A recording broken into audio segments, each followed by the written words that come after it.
Hello and welcome to the ShowRatings.tv Pilot Roundtable, a Southgate Media Group podcast. My name is Kyle Tremblay, and I'm the editor-in-chief at ShowRatings.tv, a user-driven television review website. Visit us online at www.showratings.tv and follow us on Twitter at ShowRatingsTV. Our pilot today is HBO's new series, The Leftovers. According to HBO's website, The Leftovers takes place in the wake of a global rapture and centers on the people who were not taken but were left behind in a suburban community. Here to talk about it is a terrific writer from ShowRatings.tv and our first ever back-to-back guest, Olivia Richards. Welcome to the Roundtable. I have come back. I've returned. After so little time. I know, it's like they didn't even have time to miss me. You took the first flight out of the Middle East. From Tyrant, and you have arrived in, what's the name of this town? It's New York. It's in New York. I forget. You know what? I don't even know the characters' names. Oh, fair enough. Well, that's normally where I'm at. Yeah. Well, you've flown into a sleepy New York hamlet, and while you're in the air, the apocalypse has happened, or the rapture has happened, I guess. So something happened. Stuff went down, and 2% of the world's population is gone. So, congratulations. Including Gary Busey, so, I think someone lucked out. Gary Busey and J-Lo, and a variety of other people, celebrities, as we learn in a bar in this episode. So The Leftovers, thoughts after watching the pilot, which just ended about 2 minutes ago. All I can say is that I'm really glad that Comcast provides a synopsis, because I think I had to reread it like 3 or 4 times, because I kind of didn't know what I was watching, and I was kind of sitting there like, either I'm really stupid or this exposition is taking more than it should. Like, it was like 40 minutes in, and I had no idea what was happening. Like, that's great. It was really demotivational for me. Oh no. It made you question things that you weren't ready to question. So, did you go in not knowing what the central premise was? I mean, I knew when I read the synopsis online, and again when I went on just to like my on-demand and double-checked, but like it was another one of those things where HBO was very ambiguous in their promos. Yeah. Because they just had like the shot of the deserted street, and they did like a close-up of like the blue boat like tied around the telephone pole, and then they had like the march and the posters. Yes. And then it was just like, oh, the leftovers, and then they had like shots of random conflicts that were happening. And I'm like, what is this? Is this like, sorry, yams and yesterday's mashed potatoes, and like, are we making like, what's happening? What's the leftovers? It's the story of the night after Thanksgiving. The story of sandwiches the next day. Yes, day-old turkey and stale stuffing. No, that's fascinating though, because I went in having read some articles, so I sort of had a grasp on the quote-unquote rapture at the center of it, which I think is the central event. But I can absolutely see how this series would be confusing for someone who went in without reading on it, because it is definitely ambiguous, I would say, about some things, mainly everything. Mainly every aspect of the show. Yes, there is not, I would say, a whole lot of footholds in this pilot. It's not a world that lends itself easily to being unraveled in a 75-minute long premiere. Would you say that that's safe to say?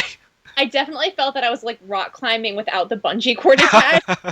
Like they just kind of stuck you up on the mountain, and you were just kind of screwed because you're like, what do I do? There's like no net, there's nothing. You're just kind of dangling there. They dropped you off on the ledge. Seriously. So I guess my more direct question is, did you enjoy this pilot? I didn't. Okay, that's the thing. I was very bored and apathetic. So yes, that sounds. I think I was trying to get into it, and I really wanted to, and I really wanted to like it, and I was like, maybe it's just my confusion that's holding me back. But then by the end, when I actually did grasp what was happening, I'm just like, it was just very dismal and dark, but like not in a way that was like supposed to be the tone. It just was just bleh. Like it was just depressing.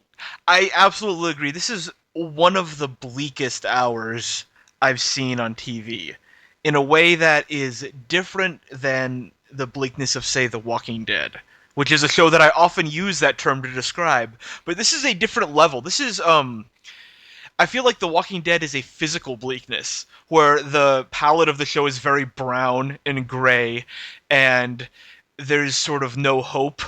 And it's just like a lot of walking from place to place and doing chores, and that just makes the show seem very bleak.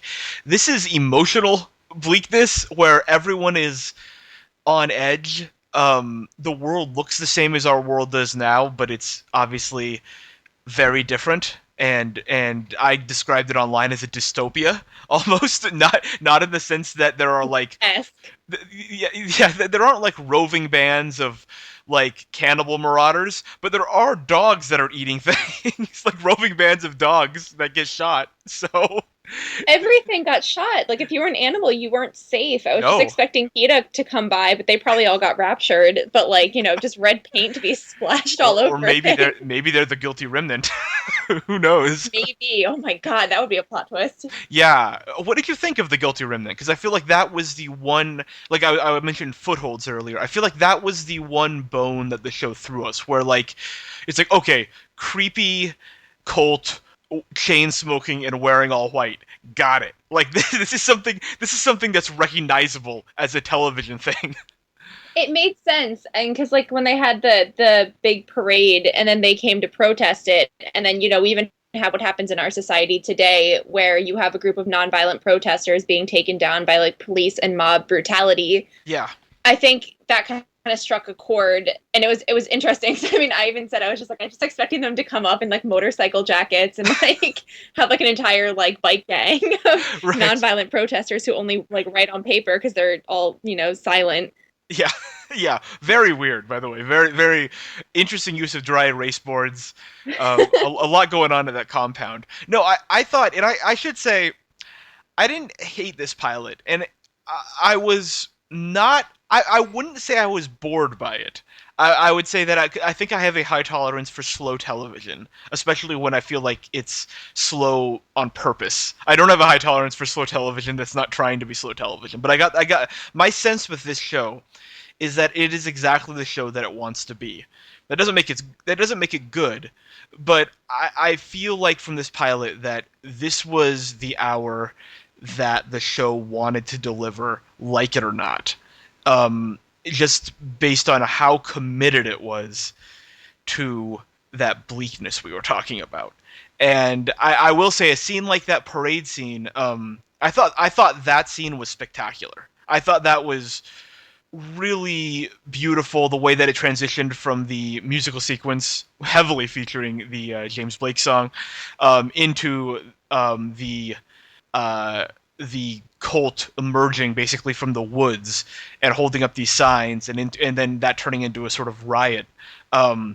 Really I thought was stunning in a way that I don't think the rest of this pilot was. But it gave me hope going forward, and something to be interested in because I do feel like that cult is an interesting element of the show. That was definitely the moment that had me hooked because before I wasn't feeling connected to everyone or like any of the characters or like I didn't know what was happening. And then I'm like, okay, is it me? Like, am I supposed to feel something towards these people? Like, should I know exactly what's happening? Like, are we just sort of getting strung along in the madness? Like, they don't have it figured out, so we're not supposed to have it figured Mhm. out. So I'm like, as I'm getting my footing, I think it took until that parade scene for me to like really actually kind of grasp on to just something. Like somebody kind of threw out like a landline or Yeah. just something to grasp onto. You weren't in for the spin the bottle party? No, oh my God, yeah. Apparently, I wasn't in for the teenage angst portion, which was about a half hour of it. Yeah, I would say so. Yes, a lot of teenage angst. I was like, wow. First of all, I'm really glad I'm not in high school anymore, and also like, oh God, like, I made a comment because I was like, can we maybe make it through like a thriller or like a mystery show that doesn't heavily feature a moody teenage daughter? Like that's like the one trope that all of these shows fall back on is to have the rebellious teenage daughter Yes. who's like rebelling against something or another. Yeah, she already used And up. we got one. We did, and she very quickly used up her season-long allotment of the C word right off the bat, and then proceeded to I guess I can't explain this any more delicately, but choke a guy while he got off. So there we go. Yeah. Real tour Well, de she force. cried, so it was Oh yeah, she perfect. was crying, right? A sympathetic moment. Um, yeah, it was a real. Oh Lord. I mean, we've seen teenage angst. I mean, goodness knows, Under the Dome comes back tomorrow, and that show features some teenage angst. But also in a dystopia, by the way. But this was a teenage angst like masterstroke. This was the pinnacle of teenage angst right here. And This it's a was very like John Hughes on acid. It was pretty impressive. that's a great description for that. I mean, I felt like this again. Everything about this was bleak. There was not a light moment to be had, except Nope. except possibly that same girl right at the start pretending to hang herself, which I thought was kind of funny. But I guess if that's the lightest moment, then that really tells you all you need to know. But yeah, If faking yeah, suicide right. Like is your highlight of the show, yeah, yeah, that should hit. pantomiming suicide. Yeah, it was it was I wouldn't even say dark, but I do think bleak is the right word. It's just a pilot where everyone is on edge, everyone is intense. Nobody more so than Justin Theroux playing the central character, the Sheriff Kevin, I believe is his name. One of us has to catch the names. Um, so what did you think of him? That was the thing. I couldn't tell because like I was trying to latch on primarily through like his family relationship, but then they had the scene with him and his wife, who I didn't know that Amy Brenneman's character was supposed to be his wife in the show. I think that was a reveal. I think that was But yeah, they're seen together. right. That when it's revealed that she's a member of the Remnant, and she left willingly. See, Yeah. I guess what I thought was his wife was gone because she was one of the 2%, and then at the end it's revealed that no, she willingly left to join the Guilty Remnant. That was my take. Yeah, exactly. So I thought that was the one moment where I felt really connected to his character because everything else, it was just sort of like the rest of the show where I couldn't form an opinion on it. And Yeah. I was like, I was still waiting to like be really like just thrust into the show, and it kind of just didn't happen. Like I feel like if you had to graph the show, it would just be like at a plateau the entire time, flat like line. just this permanent kind of yeah. And you were waiting for it to like really crest and really like hit that bell curve, and it just never happened for me. Yeah, I think a lot of people feel that same way, and it definitely wasn't a fun watch. I could say that safely. Nope. Not a fun watch.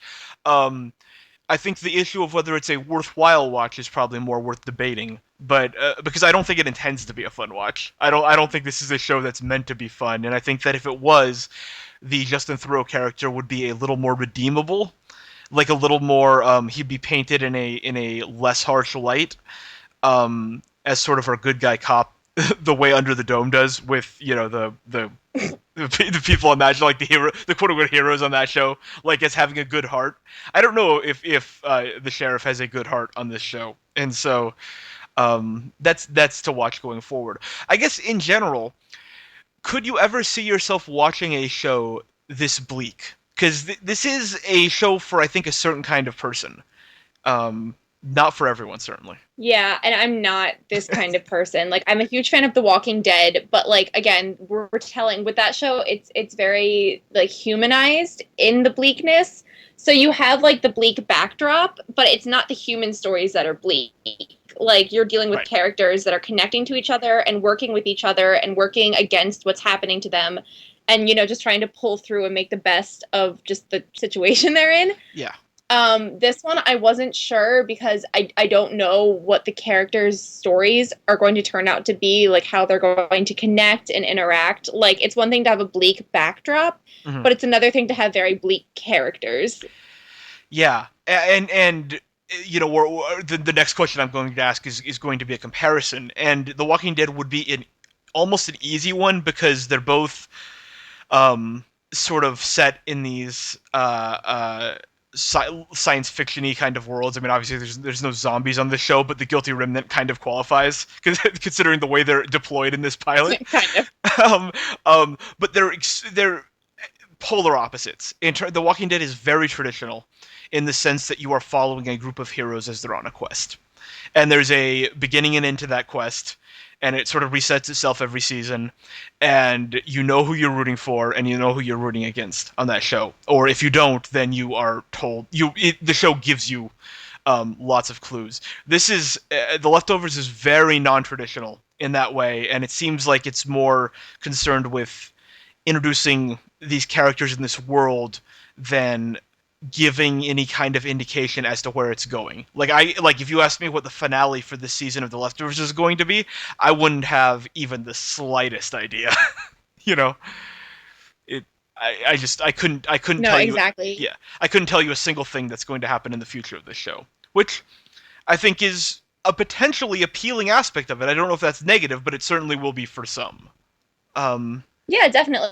yeah. No, I think it's what you said before, where it definitely is going to hook in a certain crowd of people to watch it. Yeah, absolutely. So onto that comparison question. If some, what do you have any comps for this show? Like, what if someone likes a certain show? Do you think they would like The Leftovers? Well, the first one that we had just said was The Walking Dead, and I think that's the first thing that popped into mind when I knew this question was going to come up. And then the next one was, funnily enough, or in a weird way, Under the Dome. Because I was thinking about it, and it's like this isolated town that's dealing with all of this stuff. I mean, maybe this one's going to be better, hopefully. So it's not going to be like you're watching it ironically just to see what happens on a weekly basis. And even to a certain extent, I kind of started thinking about Lost. Mm-hmm. Less of like, the island aspect, but just like more like that you're just always going to be on your toes and you're not sure how everything is going to come together, but you're kind of suspecting that it's going to all kind of work in some way. Yeah, it definitely occupies that science fiction space of all those shows you mentioned, specifically Under the Dome and Lost. There's certainly something where the science fiction is baked into the premise, like that. But what's interesting and different about this is that it doesn't play like a mystery to me. Lost always, the appeal of it was the questions that needed to be answered. This plays very much like a character drama that happens to feature a single science fiction event that is almost no longer an entity. It's a non-entity in this world. It happened, and it changed the world, but it's not an ongoing thing. Like the way that Under the Dome is, or the way that Lost was, or like where weird stuff would continue to happen. This was a single event that occurred 3 years before the show is set, and now this is a strictly human world that is just dealing with the aftermath of this one supernatural event, which is, as far as I can tell, different than anything I can think of. But as far as watching this show goes, I think the comp for me is Parenthood, NBC's family drama, because this is a show that you have to be open to have feelings in order to watch, which is a big stumbling block for me. but it is a show where, like, if you're not invested in the characters and in their sorrow, in their deep and unending pools of sorrow, I can't imagine why you would watch this show.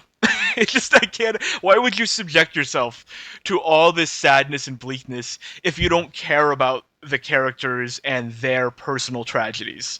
And so, in that way, I feel it's like Parenthood. Because if you're not invested in the characters in that show, why in the world would you watch people cry for an hour? So, that's my comparison. Exactly. No, I think that was my problem, was that I didn't feel anything towards the character. So if you're ever going to use that phrase, like cry me a river, you would need a canoe to get down this. Like, you would need like some sort of something to float down for your own safety and protection. I feel like this is going to be a very divisive show on the internet going forward. And I think that's interesting, because I can see the audience being very polarized, that some people are going to be like, the show is amazing, and other people are going to be like, the show is absolutely awful. And it's kind of going to be interesting to see where each side is going to be pulling their opinions and evidence from. Yeah, absolutely. I could see both sides, honestly, and since we've only seen one episode, I'm not sure which side I'm on. To be frank, I liked not a lot, but I liked elements of this pilot so much that I'm interested going forward, but I'm also not someone who really wants to just sit down and cry for an hour. And so I don't know what this is going to give me. If I'm not interested in that, I'm struggling to find another reason to watch. Because again, the mystery element is not at the center even remotely. Like, this is not a show that you watch where you're asking yourself what happened. That's the last question on everybody's mind. So, it's very that I didn't expect that going in, and I'm still frankly a little bit perplexed by the whole thing. Yeah, no, definitely.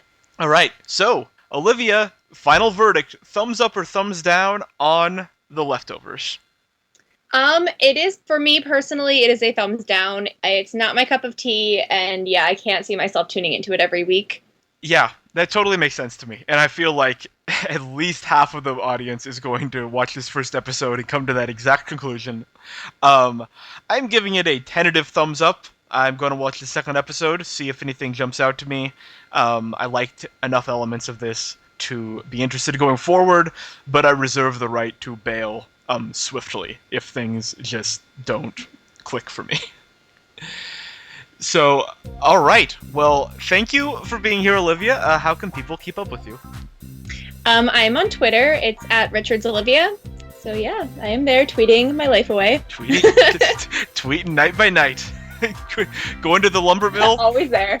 Going to the lumber mill, chopping up some tweets. All right. So that concludes this episode of the ShowRatings.tv Pilot Roundtable. We invite you to check out this and other Southgate Media Group podcasts at southgatemediagroup.com and to read about, rate, and discuss all your favorite shows at ShowRatings.tv. You can follow me on Twitter at KyleLovesTV, Olivia at RichardsOlivia, and ShowRatings at ShowRatingsTV. Until next time, this has been Kyle Tremblay. Thanks for listening.